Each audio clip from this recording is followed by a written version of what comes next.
Breaking news mga kababayan, Harry Roque isinama sa lookout bulletin ng Bureau of Immigration dahil yan sa ilang beses niyang pagkakasangkot sa usapin ng Pogo dito sa Pilipinas. At hindi lang siya, kabilang pa ang ilang mga matataas na sinasabing opisyal ng Pogo dito sa atin.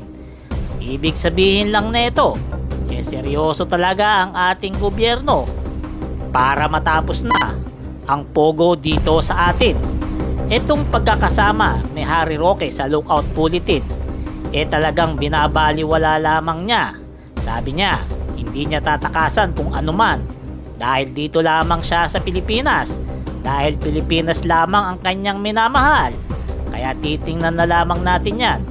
Aabangan na lamang natin ang mga susunod na kabanata kung hindi nga ba ito aalis o hindi siya magtatago gaya na lamang ni Kibuloy. Sinang-ayunan naman ng ilang mga netizen ang ginawang hakbang na ito ng ating gobyerno na bigyan ng lookout bulletin ang mga pangalan na nasasangkot sa Pogo, dahil syempre nga naman kung talagang sila ay may kasalanan, dapat ay sila ay panagutin sa batas, dahil talagang yung Pogo na yan sobra-sobra ng pangsasalot dito sa Pilipinas.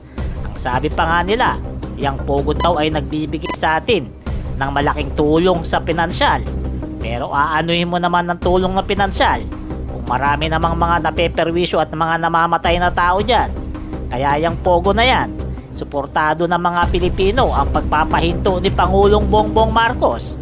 Dahil sa pagpapahinto na yan, kaya yung mga DDS galit na galit talaga ngayon kay Pangulong Bongbong.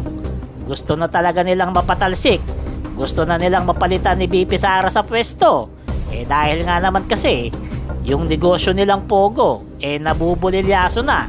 Talagang yung kabuhayan nilang swak na swak napeperwisyo na dahil sa sinabing ito ni Pangulong Bongbong Marcos.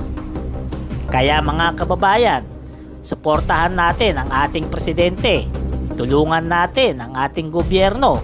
Huwag tayo basta-basta maniniwala sa mga mapanira na mga sinasabi nila laban sa ating presidente, dahil isa lamang dyan ang sigurado, gusto nilang mapatalsik si Pangulong Bongbong para muling mabuhay ang Pogo dito sa atin. Dahil alam naman natin, nung sila ang nakaupo, diyan naglipa na ang mga Pogo.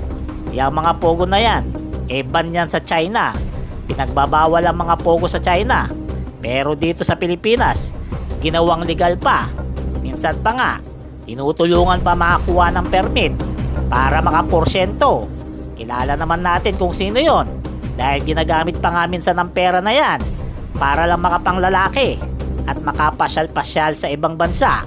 Kaya mga kababayan, abang-abang na lamang tayo sa mga susunod na kabanata.